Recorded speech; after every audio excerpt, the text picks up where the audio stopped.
Hey everyone, welcome to the Commissioner's Clubhouse and the LCC Network. We are knee deep in summer off-season football, which basically means not real football, but we got a great episode nonetheless. With us today, like always, we got Isaac. What up, what up? And actually, it's spring still, but it feels like summer. But it's 90 degrees in Portland. This shouldn't be happening, and it's basically It's hot as here. balls outside. Yeah, I know. Yeah. What's going on, Jameson? Yeah, we're back for the pre-keeper, or I guess the episode before the keeper deadline. Keeper deadline's May 12th, 2 days. In fact, you might be listening to this on the keeper deadline, so we should get those in. We'll continue texting you guys to keep it kind of fresh on your minds. Another announcement before we kick off the show. The next giveaway is going to be. Should we tell them, guys, what the prize is gonna be, so that they're pumped up? You should do it. Okay. I was gonna say yes. you could. I was gonna say you could wait like a week or two and see how many people would get comment, and then you could tell them like a week or two later. I'm doing it now. I can't wait. Oh, boo! I can't wait. I've had it here for like a few weeks now. So we have a 16 by 20 signed OBJ photo when he caught the touchdown against the Redskins one-handed a couple of seasons ago in Washington. So we will be giving that away later in June. So to enter to win that, what you'll have to do is comment at least once on videos from now to June 14th. So basically about a month. Any video between now and June 14th on YouTube.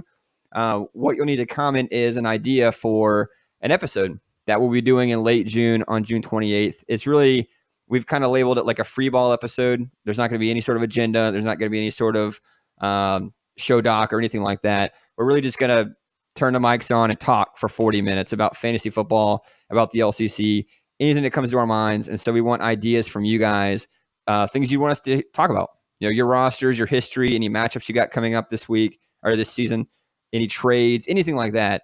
Send us ideas, and you will enter to win the signed OBJ photo.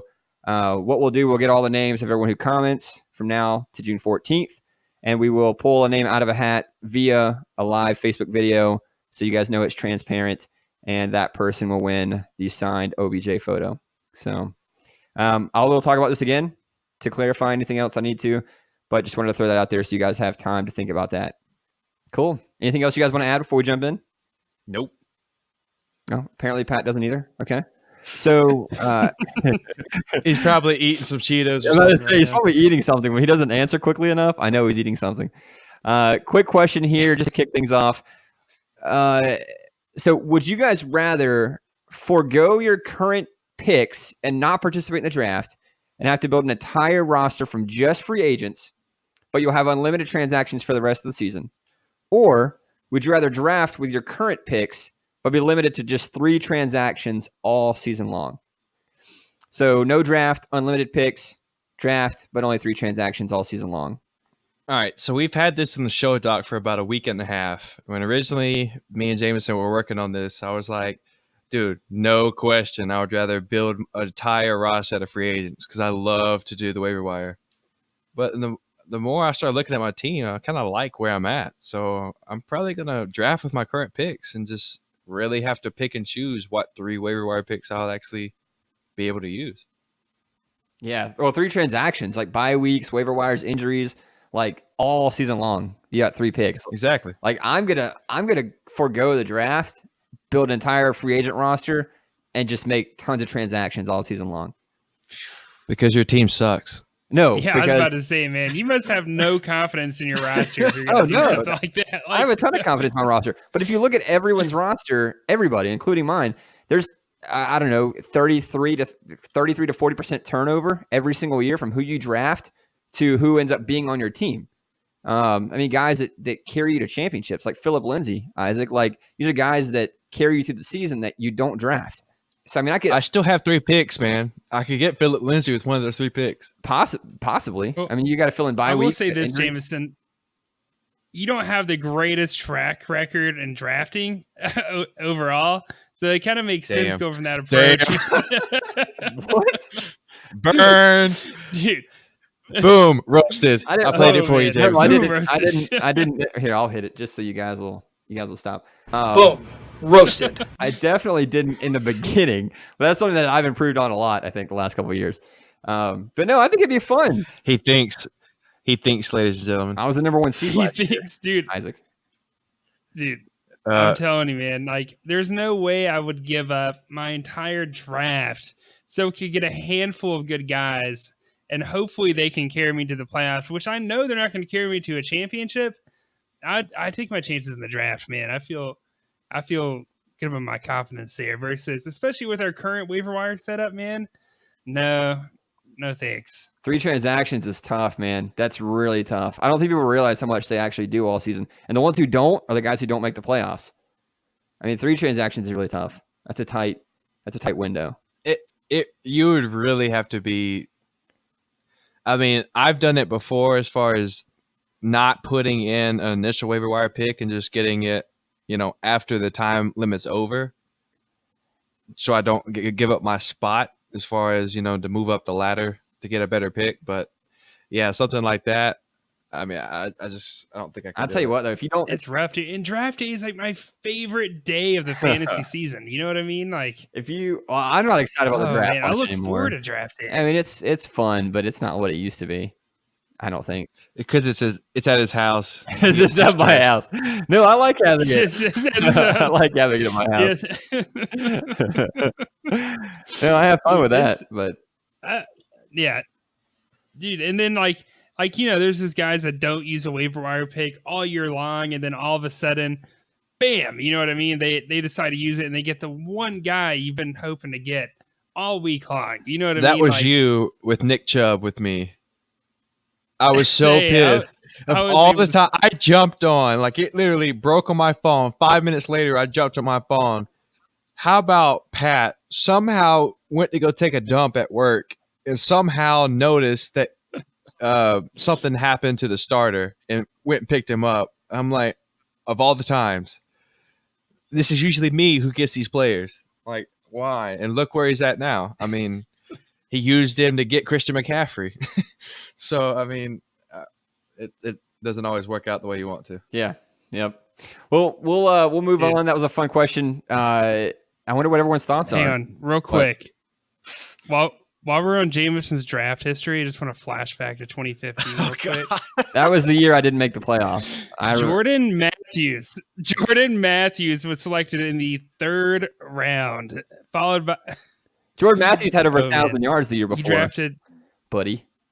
You also drafted 2 quarterbacks, bud. Yeah. You drafted 2 quarterbacks. No, that was before I knew what I was doing. Oh, man. That was the year I drafted Marshawn Lynch in the 1st round and Big Ben in the 2nd round. I remember that year. Your first 2 picks were actually pretty decent. I mean, who were they? If you're looking at like your first pick, Marshawn Lynch, like you said, the second one was Big Ben. Yeah. Which is, unlike you now, there's no way you would ever get a quarterback. God, no. Second. Well, they both went down. Big Ben got hurt. I traded him to Jade. Marshawn Lynch got hurt, and I traded him to you, I think. I collected a bunch of draft picks, and the next year you guys said I couldn't keep them. Yeah, you're right. I forgot. Yeah. I forgot. Oh, yeah, I forgot. That's why. Yeah, that's why. By the way, you can't keep them. Well, they changed the rules, so everyone just took my draft picks away heading into 2016. So that was how I started out that year. I remember that. That was the last year I missed the playoffs. Also, that was a bad season. All right, let's jump back in. Sorry about that. We'll have plenty of time to talk about my horrible draft picks sometime in the future. Maybe the free ball episode. Who knows? Keeper deadline preview is what we've got going on today. We've got a few rosters that we really like, a few rosters that aren't necessarily bad. We just don't maybe like them as much as we like some others. It's all relative, So if you're on the good side, doesn't mean you're a playoff contender. If you're on the bad side, doesn't mean that you're not a playoff contender. So don't freak out. But just some of the rosters we like. We try to stay away from the perennial guys that are in the playoffs every year, like me and Patrick and Jameson, Cody, Hunter, and Mufali's team, which I'm sure you guys know by now. Mufali's back for revenge. But yeah, guys like that, we wanted to shed the light on some other teams that we haven't really got to talk about much. Yeah. We don't want to talk about the same one. We talked in the rankings episode how much we loved Cody and John's team and Billy's team. So we're going to try to avoid some of those discussions today, and kind of dig deep a little bit in some other guys' teams. So we'll kick it off here with our first keeper. So I've got my choice here. I've got Tyler. So protect the booty, my brother in my division. I really, really like what he's got going on with this roster so far, guys. So we'll talk about his keepers first, and then we'll kind of go from there. So Tyrann Mathieu, 3rd round pick. It's great value. Demario Davis. I'm not sure where he finished last year. I'm pretty sure he was a top 15 linebacker. Isaac, would you like me to help you out, sir? Yeah, buddy. Yeah, tell me where he was. I know you've got all the data. It'll be $5. Well, never mind. We'll just skip Demario Davis. Travis Kelce. I'm just kidding. he finished 17th among linebackers. 17th. Okay, this is pretty close. So 5th round value for a 17th ranked linebacker is pretty good. Travis Kelce, 7th round pick. He actually finished in standard leagues. He actually finished as a top 15 wide receiver. I don't know where he was in our league. Our scoring rules. Hold a second. I can help you out there, sir. So among pass catchers. Oh, I know. You can tell me that? Okay. Yeah. He finished 9th overall. 9th. Yep. That's insane. So 7th round value for a guy like Travis Kelce. Even though I do expect some aggression, that's great value. And then Rashad Jones was DB number 1 2 years ago. Had some injuries last year, but still 10th round value for Rashad Jones. Those are really solid keepers. And a lot of defensive depth just to start his roster, I think. Well, one thing is when we did the show, Doc, I was like, of course Jameson would pick his brother. It's like, come on, man. I knew this before you knew this, that you were going to pick your brother. It's like, we know you like his team, but come on, man. Oh, God, that's what we need. We need a come on, man clip. That would be you right now. Come on, man. I don't have anything. I have the prices right. That's what I've got. I don't have anything else. Sorry. Okay. That's good. Whoa. No, I always struggle with that last bit. I might be biased though, because I did trade him like half his current team that he's got right now. I might be a little bit biased, but it's a good roster. And it's your not just so roster, heavy in one. No. It's not so heavy in just one position. Like there's a lot of depth across the multiple positions. So we'll kind of jump into taxi squad players here now. So he's got Andrew Luck. Okay. What? Go ahead. I was going to say, without talking about yourself, you're talking about yourself with this team. Like you said, you traded him half this team. Well, no. I was just acknowledging that I might be a little bit biased. I like to acknowledge that. Just people who are listening, I may be a little bit biased in some of that. But his taxi squad, Andrew Luck, quarterback. He's a top 5 quarterback, possibly a top 3 quarterback, depending on what you think. David Johnson, he's easily a top 10 running back this year. Michael Thomas, wide receiver, he's been incredibly consistent. And then Quan Alexander, who is great value, and I think in San Francisco is going to be a top 10 linebacker again. So again, a lot of depth, offensive and defensive depth, all the way across the board with 8 of his keepers already. I want to just jump back to the Travis Kelce. Guess who was another tight end that almost broke the top 10? He finished 11th. Zach Ertz. Finished 11th. And you know That's what? crazy. You know what round keeper he is for me? To finish 11th overall?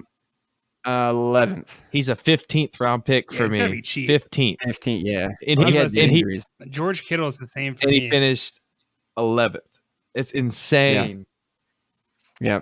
No, those like tier 1 tight ends are easily just as valuable as low end wide receiver 1s and high wide receiver 2s for sure. Absolutely. George Kittle, I think, he's on that like edge. Dude. He's getting there, you know? Dude, this is kind of spoiler for my keepers in case anyone's just super excited to hear mine. But George Kittle, dude, I was this close to keeping Kittle over T.Y. Hilton. Like so close. If you can envision me with my fingers right now, it's literally like it's crazy to think. I was going to say something. It was not. That's what she said. I had to hold myself back. I was like, God. Anyways. Oh, man. I wanted to say it so bad. Anyways. So bad. I wanted to say it. Me too. But for I you two, wanted to say something too. For you I two got guys, it for you, Isaac. I got it. For you two guys, I held it in and I did not say anything.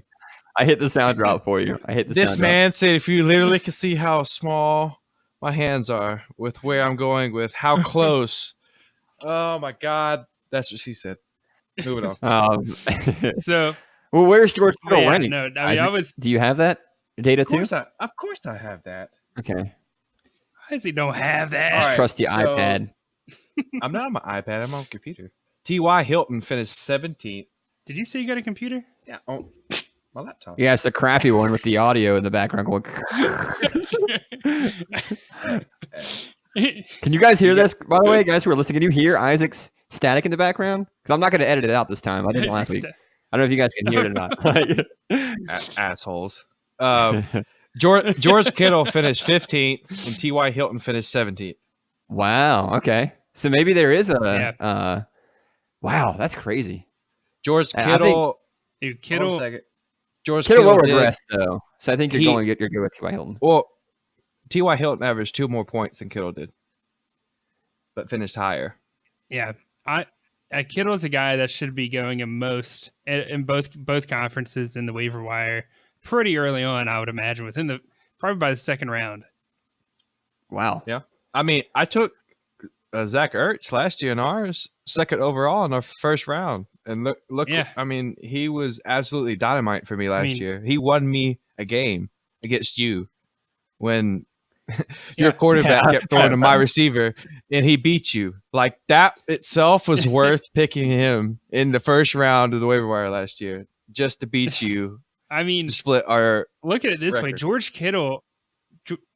Kittle is probably the best receiver / tight end in our conference, at least going in the waiver wire. From everything that I'm seeing at the moment, yeah, because if you guys don't know, I'm keeping Zach Ertz. Well, so yeah, right, we got to get back. We got to get back on track. You got to get back to it. We completely skewed off into Dad. into tight ends. Just to finish up real quickly with Tyler's stuff, he has a lot of picks too, which is pretty good. He swapped second round picks with Isaac, so that's the second pick of that round. He's got my 6th round pick completely, which is the third pick of that round. So lots of draft capital. He did tell me that, by the way, we had lunch the other day. He said that he is going to be bidding highly on multiple rookies, in the offseason. I mean, he's a Bucs fan, so of course he's going to try to go for Devin White. So yeah, Devin White. He's also going for Josh Jacobs to balance out his running backs behind David Johnson. So I don't know what he's going to use, but he did tell me he's targeting them. So, but yeah, Isaac, if you want to go ahead and we'll jump into your guy here. Unless you guys have any other thoughts on Tyler, do you want to talk about? No, dear God, we know your team's good. Moving on. Okay. All right, so if you guys didn't know already, I am going to talk about my boy Jordan as my roster I really like. I mean, dude's got a dynamite one. Yeah, he does. His projected, I would say projected, but I put keepers on here because when I originally posted this, he already told me what he was going to keep. So I know for sure this is what he's keeping. He's going to keep Saquon Barkley, running back, with his 2nd. Joe Mixon, running back, with his 6th round pick. Quan Alexander, which Tyler also had for Jordan's 15th round pick. Reuben Foster, linebacker, for his 17th round pick. And then Darius Geis, running back, for his 18th round pick. So a lot of guys here, especially in the late rounds, that have great value. And then even Saquon with a 2nd is a steal. Because he would, if we had a redraft, he would be the first overall pick out of anybody if we did a complete redraft. Oh, yeah. Well, he's a steal in the first round. The dude's amazing. Joe Mixon, I really, really like Joe Mixon this year. I mean, he's probably going to be a top. He's teetering on the edge of RB1 territory, I think. Would you like to know where he finished last year? Yeah, I'm going to say RB16 last year. Because he got hurt. Nope. He did miss a few games. RB8. RB8? He missed like 2 or 3 games, didn't he? Yeah. At least. He finished RB8. Wow. That's crazy to think about. He was on the border of a tier 2. He was at the bottom end of tier 1. Well, I mean, that's actually like 3/4 of the way. I mean, yeah, I guess he is technically on the bottom. No, trust me, I did the statistics in this with outliers and all that stuff, which you guys listening will eventually get those out to you. But yeah, he was a borderline tier 1, tier 2 last year. So tier. Oh, sorry, I thought you said RB1, tier 1. So tier 1 and tier 2. Oh yeah. No, I love Joe Mixon. I think he's got a ton of potential. He got Rodney Anderson from the rookie draft behind him in the depth chart, and that's nothing to worry about at all. Catches passes, runs well. Quan Alexander, that's a ton of value. We're not going to talk too much about that. What about Darius Guice? What do you guys think about him? I mean, they drafted Bryce Love. Chris Thompson's still there. Adrian Peterson was re-signed. He's coming off the injury. I mean, I think other people are kind of asking too, where do you guys stand on Darius Guice? Well, I think one with Jordan, it was really hard to swallow last year when that's what she said. That's what she said. It was really hard to swallow last year when he did a high round pick on Darius Guice and then tore his ACL. So I just feel like he was obligated to keep him just for the point of possibly trading him or keep him as a bench depth player. So, I mean, 18th round, you're not going to get a home run with that anyway. So might as well on a guy like that. Or like you said, try to trade him and get something worth more or an actual player swap, something like that. But for me, I really like this Reuben Foster pick with the 17th. You know, they got rid of Zach Brown, so he's going to jump into the right inside linebacker position next to Mason Foster in Washington Redskins. Yep. So, and Reuben Foster was a tackling stud with the 49ers. So we've already seen Zach Brown average 30 points a game, not last year, but the year before with the Redskins. So I could see Reuben easily doing the same thing. On a defense that is going to be on the field a lot, I think, this coming season. And Isaac, you know, our metrics are kind of bearing out what we've always thought is that opportunity for defensive players is really kind of one of the biggest metrics to project their scoring. It seems like the guys who are on the field the most are the ones getting the most points. And we'll talk more about that later in the offseason. But no, I like that a lot. But he does have a lot of running backs. So I think that's something that he should trade. Well, one of them. Yeah, wait till I get to my other one. Okay. So we've already got 3 in his keepers. Well, he wanted more, so he got Le'Veon Bell. So that's his 4th running back he's got. Le'Veon Bell, he got a trade with Cody. He also got Justin Reed, Demarius Randall, and Patrick Mahomes, all from Cody.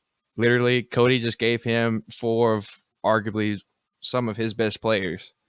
Just flat out gave them to Jordan. So, dude, Jordan, you have no excuses now. You have a studded squad, so go win the thing.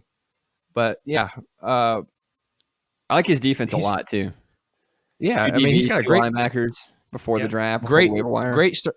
Yeah, great start at defense. He's minus a rusher, but he can get one of those later on. But every single one of those guys that I listed is a 30 points per game guy or over. Yep, every single one of them. And that Pat Mahomes awesome. Scores 30 points or more every game. Does he really, dude? I think this is gonna be his first year where he goes over that. Now, I love Jordan's roster. We talked about it a little bit when we did the rankings, but yeah, I mean, other than the running back thing with Guice, which I mean, you already said he could trade. I love his roster. He should be a top 3 guy in that conference, easy.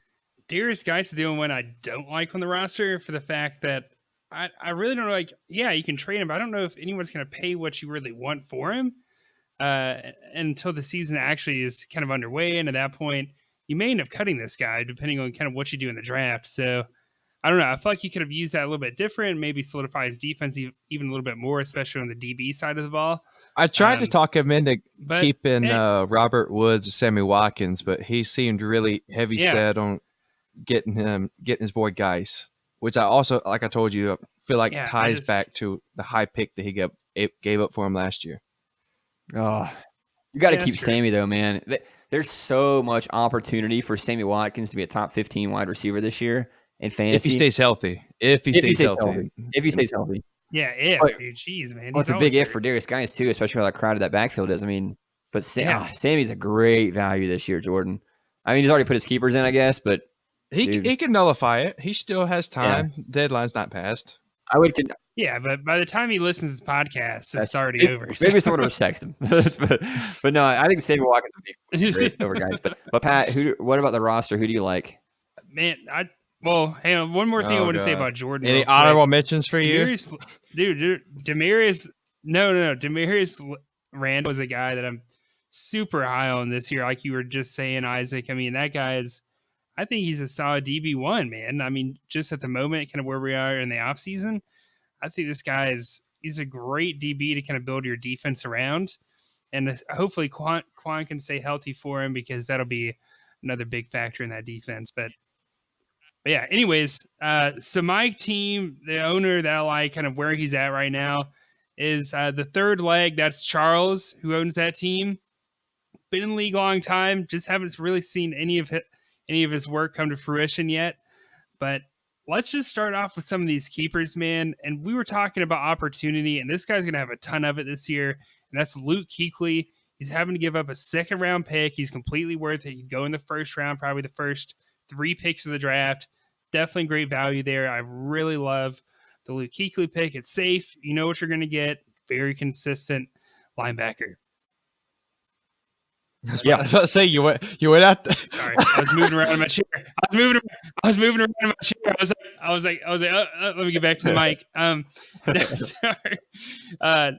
Another guy, and you guys know me. I love defense, especially in IDP league, and especially Really, you like format, defense in IDP leagues? Yeah, a little bit, just a little bit.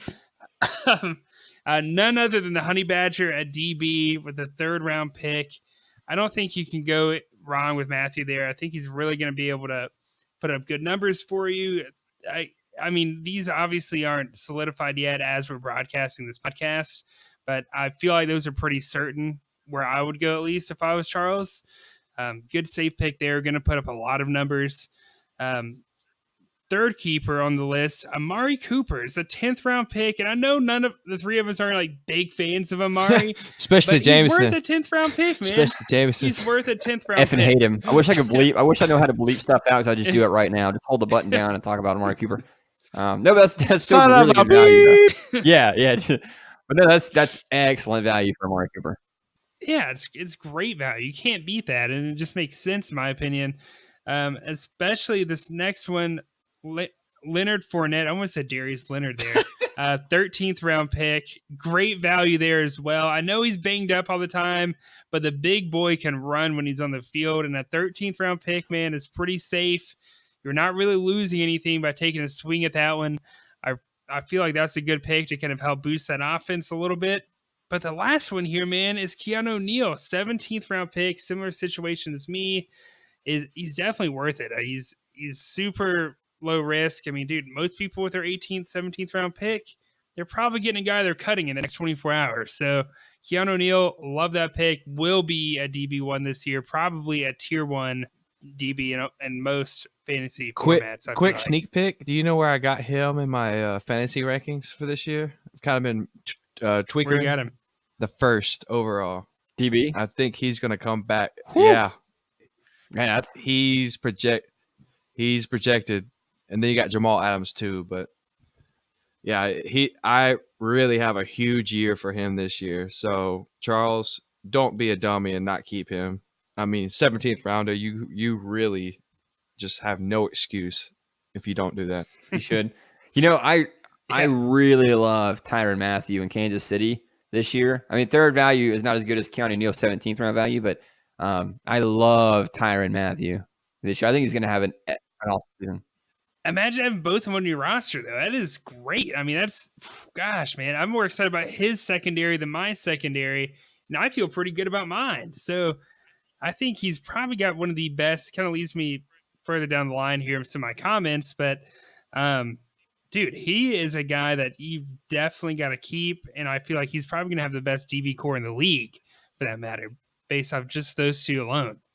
No taxi squad players that he's kind of already pre-filled through trades, which it could be a good thing or a bad thing depending on how you look at it.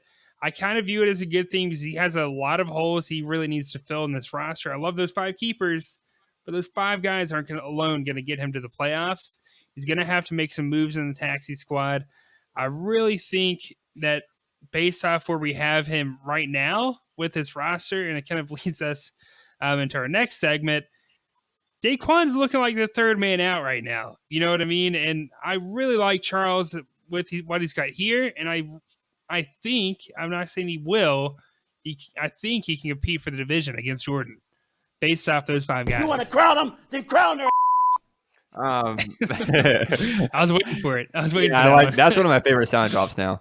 And again, before Daquan starts freaking out or anyone starts freaking out, This is all relative. So, I mean, we have Charles in the like spot and Daquan in the spot we don't like as much, but we still have Daquan as a playoff contender or playoff team in our predictions, and Charles not right now, so it's all relative. But yeah, that does lead us to our next section. I think you're right about Daquan being the odd man out in that division right now. I mean, just because how good Jordan looks and how good Charles looks, but I mean, his projected keepers, I'm not super excited about most of them. I mean, Bobby Wagner with the 3rd round pick, that's solid value. That's good value. Clinton Dix with the 4th round pick, that's really good. But then you get into some of the other guys and these are just projections. He hasn't listed these guys yet or anything like that. But Nick Chubb with the 11th round pick, I think he's going to be a really good RB. But after week 8, I really don't know what to do with him. I don't know how much Kareem Hunt's going to play a role. I don't know what Nick Chubb's role is going to be after that. So I'm just really I don't really know what to do there with him. And then the 2 other guys, Tariq Cohen and Chris Godwin, 14th and 15th round picks. They're not guys that are top tier players in running back or wide receiver. They're solid depth pieces. But we look at Jordan's keepers and Charles's keepers. Those are top tier guys in their respective positions. And you don't see a lot of that with Daquan's keepers. I mean, what are your guys? I mean, we still like these guys. Still like Cohen. I still like Godwin. But, they're not, Michael Thomas, Julio Jones, some of these other keepers that we see guys having, Well, Nick Chubb is an absolute steal for 11th round. I mean, I'll absolutely, sure, he could be on my roster. And I would give up way more than that. Give me a 3rd, 2nd, maybe even a 1st. 8 weeks is your fantasy season, basically. If you win those first 8 games, you can not even fill out your lineup for those last 4 because you're 8-4 at that point. But yeah, my biggest thing is I really feel like once Kareem Hunt gets back, he's going to have to earn his spot back. So I think it's going to be Chubb's backfield this whole season. Maybe the last 2 games of the regular season of the real life, he might have some relevance. But at that point, we would have already have our championship. So I really feel like Chubb's going to have that James Conner type season where we kind of really don't know where he's going to be, and then he just ends up running away with everything. I'm still a little nervous. If I were a Nick Chubb owner heading into the playoffs, week 13, week 14, we're talking 5-6 weeks after Kareem Hunt comes back. I'm definitely a little bit worried. At least now, we'll see more about it. If you're so worried, just draft Kareem Hunt, and then you'll have both of them. I mean, he could. Yeah, he absolutely could. I mean, that might be a plan that he might consider. Doing. I'm not sure what. I mean, he already has Kareem Hunt on his roster. I think. No, did he trade him? I can't remember. I don't think he has Kareem Hunt. I can double check. I've got the player values. No, I think Matt has him. Matt has Kareem Hunt because he did the Deshaun Watson for Kareem Hunt trade the season before he got kicked out of the league for kicking a woman. Oh. Excusable. Well, his Texas squad, he did make some trades. So this was all done before I saw the trades go through. Cam Newton and AJ Green. He had Stephon Diggs, and he swapped him for AJ Green. I think they're pretty similar, in the rankings. AJ Green is not a top-tier receiver anymore. He hasn't been for a few years. And then Cam Newton, I think he's a really good quarterback, fantasy-wise. I'm a little concerned about some of the injury stuff, but it's good to have a quarterback like Cam Newton on the taxi squad. So he is making improvements already, which is really, really good. And his team's not bad. I don't want to, overemphasize this at all or anything. It's just relative to what Jordan is doing and what Charles' situation is. I think that, Daquan might have some moves that he can make, heading into the draft. So, and there's no defensive depth at all. I mean, look at besides Bobby Wagner and Clinton Dix, there's no other defensive players on his roster. Yeah, I'll put it this way: Daquan has done twice as much as Charles has done this offseason, and Charles has still got the better team at the moment, in my opinion. Yeah, I mean, at the moment, yeah, exactly. But again, I still think Daquan's going to be a serious playoff contender. But Jordan looks unbeatable right now, but it's too early. All right, any other thoughts? We'll move on to Isaac's guy. I just want to give a shout out to a fellow Buck. I love Chris Godwin this coming season. He's going to be a 100 reception guy. Him and Mike Evans. I mean, that Bruce Arians aerial attack is going to be lethal. So I think that's going to be a steal. Yes, he's not a no name now, but he will be by the end of the year. No, well, I mean, he's not a no name. People know who he is. I know. I mean, that's really good value for Chris Godwin. I think he's wide receiver 19, 20, but he doesn't have any top tier talent. Like, he doesn't have, like, every other player we've talked about or every other owner has tier 1 players already in their roster. And he doesn't have anyone like that on offense. Yeah, I got you. Unfortunately. But he can. He can. Yeah. All right, I'm trying to look on the little sheet. I can't see it off the top of my head. But anyway, all right, so you want to go ahead and play my sound drop? Yeah, we'll head into Isaac's owner here that he's not super excited about right now. Hey, are you Dirty Mike and the boys? Mike.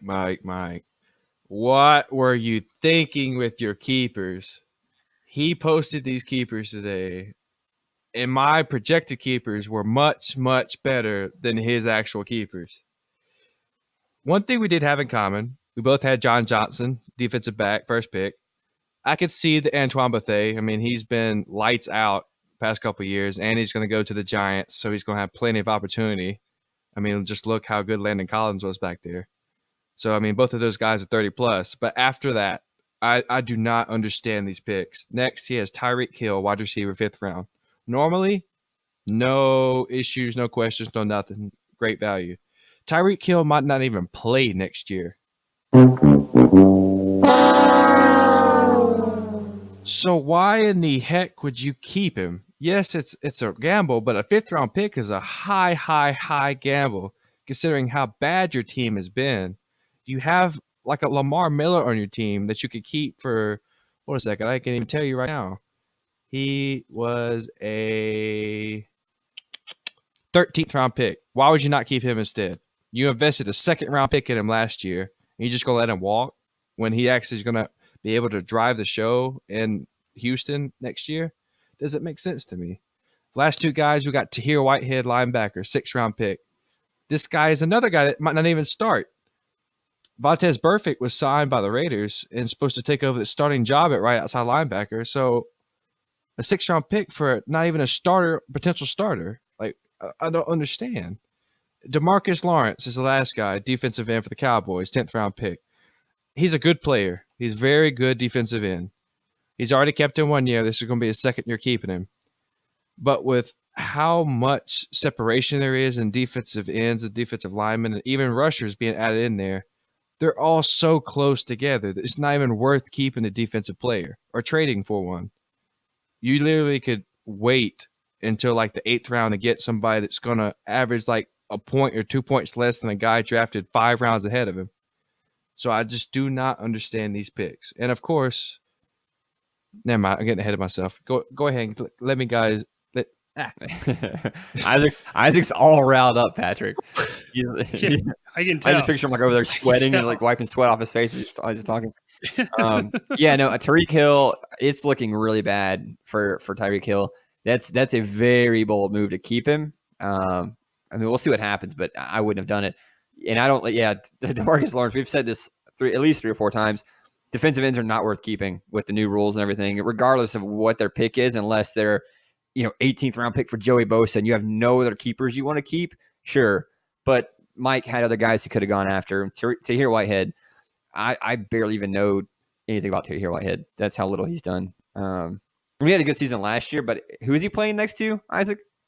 He's going to be behind Vontaze Burfict at right outside linebacker.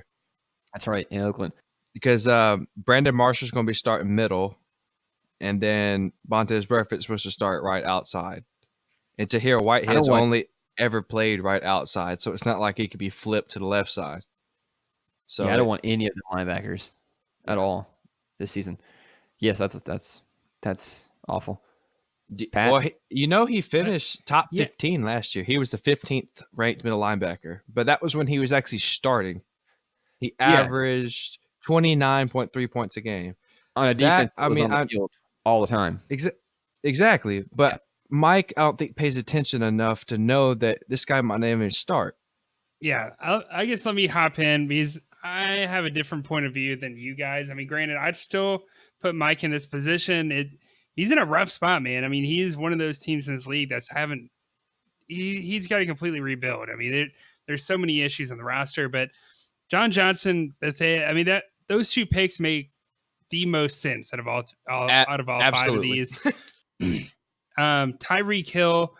I mean, Mike texted. I actually talked to Mike on the phone for probably close to an hour yesterday evening. Actually, he gave me a call. Anyways, Tyreek Hill is one of those picks that I thought, man, that's pretty risky. You know, we were talking about the situation, but let's really be honest here. Name me his other receivers, because Tyreek Hill, a 5th round pick in both conferences, I could legitimately see him getting picked there. And the fact that we really don't know what's going to happen, and it is a huge gamble. I get that, but even if he's suspended 8, 9, 10 games, he could easily come in at the end of our regular season and kind of push you into the division championship and end up in the playoffs. He's got Jarvis Landry for a 14th, Lamar Miller for a 13th. He's got Christian Kirk for a 17th. He's got Eric Kendricks for a 9th. That brings me to that's kind of getting my next point here is that Lamar Miller is ranked outside the top 200, and Mike has a top 3 waiver wire pick. Cameron's got back-to-back waiver wire picks. I've already talked to Cameron about his waiver wire picks, and Lamar Miller is not one of them. All right? I mean, Mike could easily come and get him in the first 2, maybe even the first 3 rounds of the waiver wire, man. I mean, there's way fewer people involved in it this year, at least in our conference. Dude, a guy like Lamar Miller could fall to the 3rd round of the waiver wire easily. DeMarcus Lawrence, I get where you guys are coming on that one, but I mean, again, there's so many holes here. It really didn't matter, in my opinion, kind of who he kept for those last 3, because he's got to start somewhere, and his team is just, I mean, it's like he's swimming in a pool with a 50-pound weight around his neck. Like, it's, you know what I mean? It doesn't matter if you take off 5 pounds, because there's still 45 pounds there wrapped around him. I don't know. I felt like those were probably some of the better picks he could do with what he had. I mean, to each his own, but Lamar Miller finished 23rd among running backs last year, had 311 total fantasy points, averaged 22.2 points per game. So he was right on the other side of the threshold of not being an actual draft pick. So, I mean, I didn't really think about the waiver wire potentially, because I would have thought Cameron would be interested in him, because he's always wanting a running back. But if he's not going to target him, might as well just let him walk and then pick him right back up. That point, I understand. That's my thought. But exactly. the Tahir Whitehead and DeMarcus Lawrence still make no sense. And the Tyreek Hill is too big of a gamble for a guy that's already struggling with a roster. That doesn't look like he's going to be a Kansas City Chief. And I mean, regardless of how talented he is, if he's released and goes to a team like Buffalo, I'm not nearly as excited about Tyreek Hill. Not nearly as excited about Tyreek Hill. I mean, if he doesn't play in Kansas City, he takes a downgrade for me. Tyreek Hill is in the best possible fantasy spot for himself. If he goes anywhere else, he's going to take a dip. Yeah, anywhere else. So possible suspension, plus if he were to be released and come back after 10 games, he's on another team. I mean, I don't know. He's going to be on the commissioner's exempt list. He's not going to play this year. I don't think he will either. What they did with Kareem Hunt with that the audio of him talking about abusing his child, which just want to put out the record was just brutal. But he's not going to play this year. The NFL will not tolerate that. And the Chiefs will lose another great football player. We'll see what happens. It's definitely bold for Mike, so we'll see what ends up happening with it. But Pat, if you want to round it out here, man, we've got a few minutes left. Wait. Still got to talk about. I wasn't done. What do you got to talk about? So, Taxi Squad. This man's not active enough to trade for anybody. So his rebuild that he needs to do, he's not active enough to even do it. So his Taxi Squad's free. All 4 picks. I mean, he made the playoffs in 2017. So we give him that. Then finished 5-7 in 2018. But the thing is, he scrapped his whole roster after winning the playoffs in 2017. That's where he messed up. If you win your division, win in the playoffs, why would you only keep 1 player and a defensive end at that? Then he drafted Alex Collins in the first round of our draft. Patrick just this was the biggest WTF moment of our draft. Like, everybody at Jameson's house was looking at each other. Alex Collins? Really? Like, And then he drafted Lamar Miller in the second round. Of all the holes to fill, you go fill up 2 running backs. But yeah, I mean, he's the biggest wild card in trying to figure out where he's going to go and predict what he's going to do. It's just a mess. I mean, I wish him the best of luck. I hope he gets more active and actually tries to rebuild something. But right now, his team is looking really rough. Since Wild Kyle left Now you can move on. Since Wild Kyle left the league, Mike's kind of like that new guy now. You never know what he's going to do. You never know what he's going to do. Pat, if you want to finish us off, man, with your other team that you're not super excited about, but and we'll talk through it. I will say this: out of the 2 teams you guys mentioned, I'm more excited about this dislike team than the other 2. But nevertheless, I'm still not very excited about the Crazy Legs. The owner of that is Matt.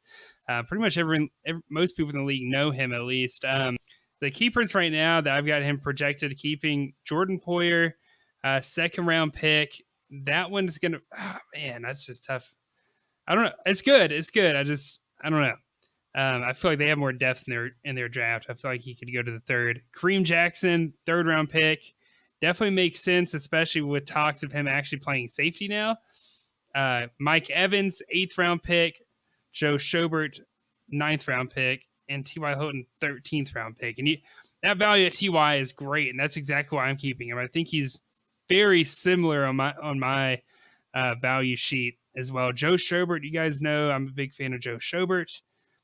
But, man, do you really want Joe Schobert as your number 1 linebacker? You know what I mean? Like, going into the season. Me and Pat were arguing off the show of, like, his keepers. I mean, he also has Juju Smith-Schuster, so we're trying to figure out which 2 does he keep. Does he keep Juju and Mike Evans, Juju and Hilton and Evans? It's like we don't really know. Yeah, what's Juju's value? I'm trying to find it out right now. Hold on. 7th round pick. Ooh, no, you got to keep Juju. You've got to keep Juju. Yeah. See, I told him I was going to keep Juju and Mike Evans, 7th and 8th round pick. Those are your best 2 players. Yep. Yeah. But this is Pat's section. Yeah. No, I mean, I told Isaac, I mean, he's going to keep 2 of the 3, but he'd be a little crazy to keep 3 of the 3.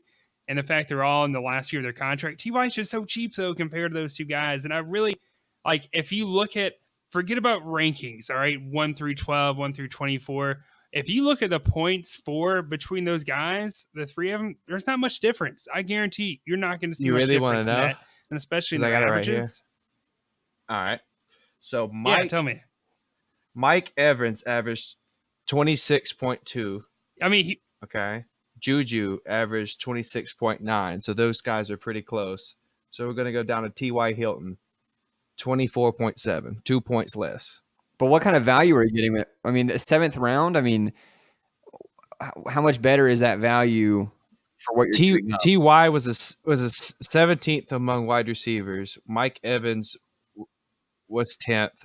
And Juju I would probably. I mean, I don't know. I mean, like I said, he's keeping 2 of the 3. Which one of the?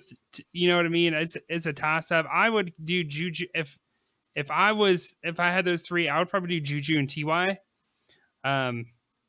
Like I said though, I mean, they're not. It's not going to be a difference maker in you winning and losing games, in my opinion. Which one is it of those guys you do? But anyways, kind of what I'm trying to reel this back into is. Listen, man, all 3 of those receivers are in the last year of their contract, and this is a rebuild team. Make no mistake about it. This is a former championship caliber owner who has been in rebuild mode for 2 years in a row now, who's probably going to be in rebuild mode next year. The fact he's going to lose all 3 of those receivers, unless he uses a franchise tag, which would be incredibly or just start risky trading, to do. Just doing straight wide receiver swaps. Yeah, that's what I would do, man. I would be surprised if Matt doesn't make a trade this offseason. I would be shocked if Matt doesn't trade at least one of these 3. Maybe I'm surprised he didn't do it before the deadline. Maybe he does it before this podcast is released, but he did one today. Yeah, he did the Aaron Rodgers and Cam Newton swap with Daquan. Yeah, so that was his first one, but he still got 3 more spots he could potentially trade and get these people that are coming off contracts out the roster and free up more potential spots he could fill. for keepers. Go find guys like Michael Thomas, Adam Thielen. I can't think of off the top of my head, but go find. Yeah, it's late. Go find some of those guys and swap at least 2 of your receivers. I think Antonio Brown, Devontae Adams, Julio Jones, DeAndre Hopkins for maybe Juju. I mean, go start swapping those guys now, and then that way you can kind of build that offense. So, but I agree with you. The biggest bright spot on the team though is his receiver. So like you can't deny he's got one of the better receiving cores in the league, probably along with one of the better DB duos in the league with Kareem Jackson, Jordan Poyer. I do not like Kareem Jackson, so you can scratch that. Really? I love Jordan Poyer. I will say it depends. I think it depends on if he plays. He's safety, still not a great. He's not a great tackler, and that's my biggest thing. He's always been a corner. That's his first position, so he tackles like a corner. He does, but they've got him out there practicing right now with safeties. So I love Poyer. I'm okay with Jackson. I think if he was going to do that, I'd be okay with it. But with how much depth you said that they're going to have in their draft, I would rather have somebody else for that 3rd round pick. Jordan Poyer, 2nd round pick. I'm not going to argue with that because he's going to be at the butt end of the 2nd anyway. No, that's a good point. So, I would like to see who's there. I mean, we obviously haven't looked into that, but I would like to see who's there in that round. Soon as we get through Sunday, man, I could literally mock the entire first round of both conferences right off. Good luck with ours. Without even knowing what's going to happen. Yeah, good luck. It's going to be a mess. Yeah. No, but I do agree with you, though. Of all the teams we talked about we don't like, I think Matt is in a pretty good situation. If he starts making those trades, he could jump significantly higher, I think, in our kind of mind. He can flip the sides. He can go from the losers to the winners. Yeah. I mean, instantaneously. Oh, yeah. Take those trades, Matt. We'll try to get this out tomorrow night so Matt has a couple hours to listen to it before the deadline. All right, guys, that is it for the episode. Like I mentioned at the very beginning, comment on this episode, comment on episodes here in the next few weeks. Give us at least one idea of what you'd like to hear on our free ball podcast on June 28th. The deadline's June 14th, to get those into us on the comments on YouTube. And then we will randomly select one of you for the OBJ signed photo. That is it, guys. Enjoy doing the podcast with you guys. That is one last thing, Pat. You're crazy. Mike Evans is way better than T.Y. Hilton. All right, the end. Yeah, I got Mike Evans over T.Y. Hilton this year, too. I get bit. All right, bye guys. Not by significant. No, a good bit. God, you guys act like a good bit. Mike Evans is going to have like 1,300, 1,400 yards. He's going to be a top 5 receiver this year. Let's not get crazy, but he will be high. Bye, guys.